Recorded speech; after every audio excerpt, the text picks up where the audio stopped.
Shalom saudaraku, selamat jumpa lagi dengan saya, Roni Yoel. Saudaraku, saat ini saya ingin berbagi sebuah renungan yang sangat penting buat saudara. Oleh karenanya saya berharap saudara mau mendengarkannya sampai selesai. Saudaraku, ada banyak orang berpikir bahwa iblis itu setiap hari sangat sibuk ya, mencobai manusia untuk berusaha menjatuhkannya ke dalam dosa dan menggagalkannya di dalam keselamatan. Ya, saya ulangi sekali lagi bahwa ada banyak orang berpikir bahwa iblis itu setiap hari sibuk, ya sangat sibuk untuk mencobai manusia agar manusia jatuh di dalam dosa dan kehilangan keselamatannya. Tetapi saya mau sampaikan kepada saudara, hal itu salah sama sekali, saudaraku. Ya, hal itu salah sama sekali. Mengapa saya katakan demikian? Saudaraku, iblis itu tidak perlu mencobai semua hal ya dalam aspek kehidupan manusia. Iblis hanya mencari titik terpenting saja. Itu cukup. Karena begitu dia menjatuhkan saudara dan saya di dalam titik terpenting itu, maka segala tindakan kita selebihnya ya, hal-hal kerohanian yang kita perlukan, yang kita lakukan, itu menjadi sia-sia. Saya ambil contoh. Ketika Adam dan Hawa ditempatkan di Taman Eden, tentu saja Adam dan Hawa itu mempunyai berbagai aktivitas di dalamnya. Tetapi iblis tidak melakukan apa-apa terhadap mereka ketika itu. Sebab apa? Karena iblis tahu apapun yang iblis lakukan di dalam kegiatan mereka di dalam Taman Eden itu tidak akan merusak hubungan manusia itu dengan Allah. Tidak akan membuat Adam dan Hawa jatuh ke dalam dosa. Iblis tahu bahwa ada satu perkara yang akan membuat mereka jatuh, yaitu ketika mereka memakan buah dari pohon pengetahuan yang baik dan yang jahat. Nah, itulah sebabnya iblis mencobai Adam dan Hawa pada poin itu. Ya, semoga saudara paham saat ini. Kemudian mengenai Yesus juga demikian, saudaraku. Ketika Yesus datang ke dalam dunia ini, iblis tidak mencobai atau mengganggu segala aktivitas Yesus ya selama berada di dunia ini.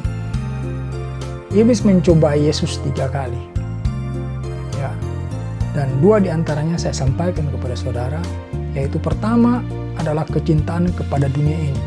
Maka iblis berkata kepada Yesus, dia akan menyerahkan, memberikan seluruh isi dunia dan kemegahannya dengan segala kemegahannya.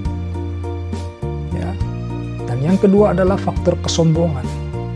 Dengan berkata kepada Yesus, jatuhkanlah dirimu dari bubungan bait Allah ini, sebab ada tertulis malaikat akan menatang engkau sehingga kakimu tidak terantuk pada batu. Sekiranya Yesus melakukan itu, maka Yesus telah mendemonstrasikan kuasanya di hadapan iblis, dan itu adalah kesombongan. Sebab Yesus datang ke dunia ini bukan untuk iblis, tetapi untuk manusia, untuk saudara dan saya. Jadi Yesus hanya akan mendemonstrasikan kuasanya itu kepada saudara dan saya, kepada manusia, bukan kepada iblis.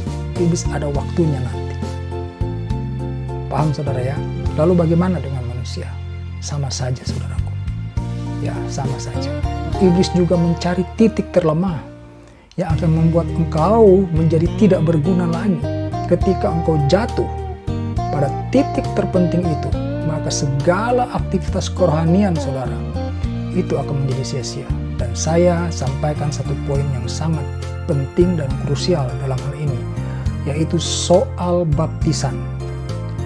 Saudaraku, kalau saya menjelaskan atau membagi dengan saudara mengenai baptisan, saya sama sekali tidak membicarakan doktrin sebuah gereja atau doktrin aliran agama manapun atau suatu kepercayaan daripada aliran agama manapun.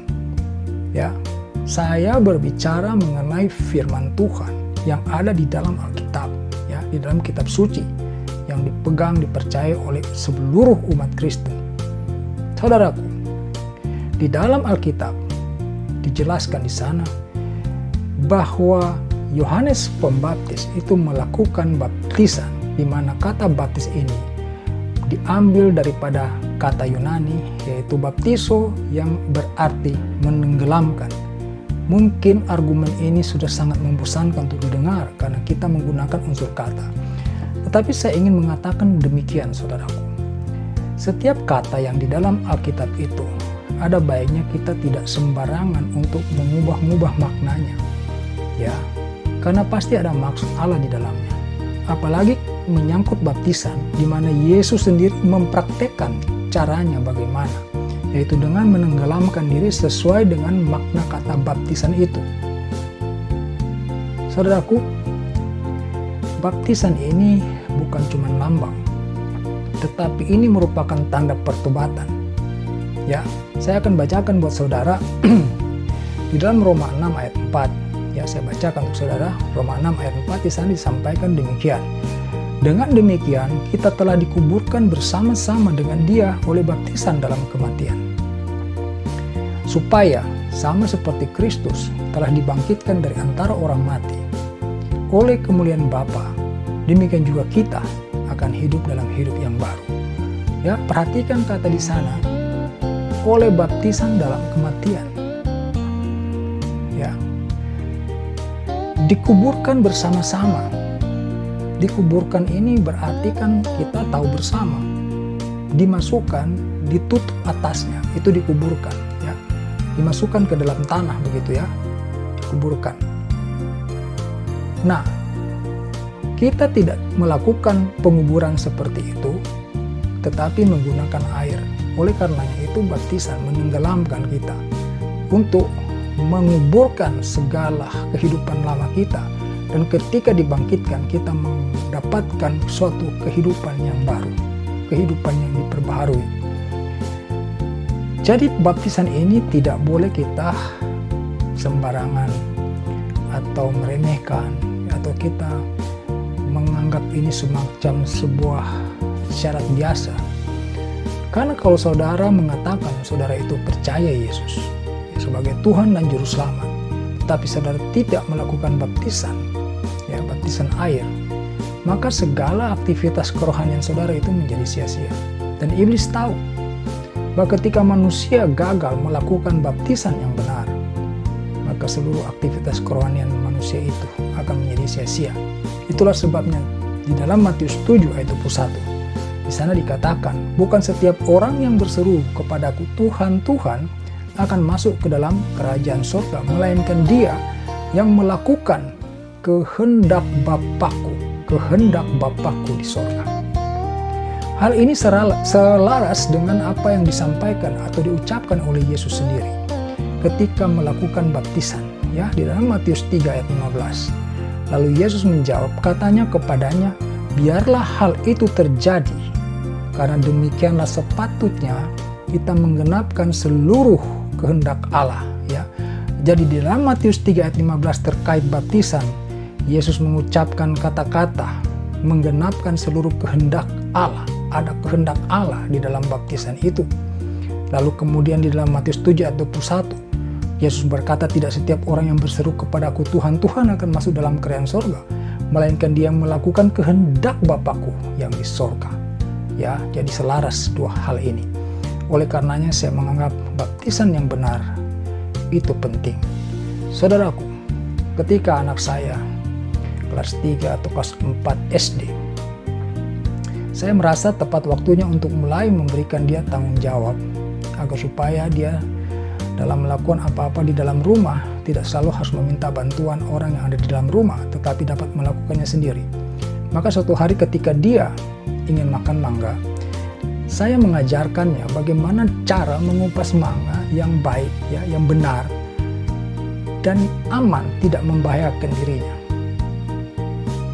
Sebagai bapaknya, saya melakukannya karena saya bertanggung jawab atas keselamatan dia juga. Ya, jangan sampai dia tertusuk atau terpotong dengan pisau. Jadi saya menunjukkan kepada dia cara yang baik dan benar, cara mengupas mangga itu sambil mendampinginya. Saya tidak membiarkan dia melakukan mengupas mangga itu dengan cara-caranya sendiri, saudaraku. Nah, kita menyebutkan Allah kita itu sebagai Bapa, dan Bapa tidak mau kita melakukan sesuatu juga yang menyimpang. maka dia memberikan Yesus, ya, memberikan teladan melalui Yesus Kristus. Yesus tidak hanya berkata bahwa kita memerlukan baptisan itu, tetapi langsung menunjukkan bagaimana caranya. Kalau ada saudara mendapati jenis baptisan yang lain, mohon maaf saya tidak membahas hal seperti itu. Karena tadi saya sudah sampaikan bahwa saya hanya ingin fokus membahas apa yang dikatakan oleh firman Tuhan. Dan kalau saudara merasa ini tidak cocok dengan pemikiran saudara, itu saya serahkan kepada saudara sendiri. Ya, pertanyaannya mungkin cuma sederhana. Apa halangan saudara untuk melakukan baptisan sama seperti Yesus? Ya, Yesus adalah Allah. Ya, Dia adalah yang maha benar. Dia menunjukkan kepada kita caranya. Dan kita pun sanggup untuk melakukan cara yang sama. Kecuali mungkin karena kita memang ada suatu kendala yang tidak memungkinkan kita melakukan cara yang sama seperti Yesus melakukan baptisan. Ya saudaraku, demikian untuk renungan kali ini. Kiranya memberkati saudara. Haleluya. Amin.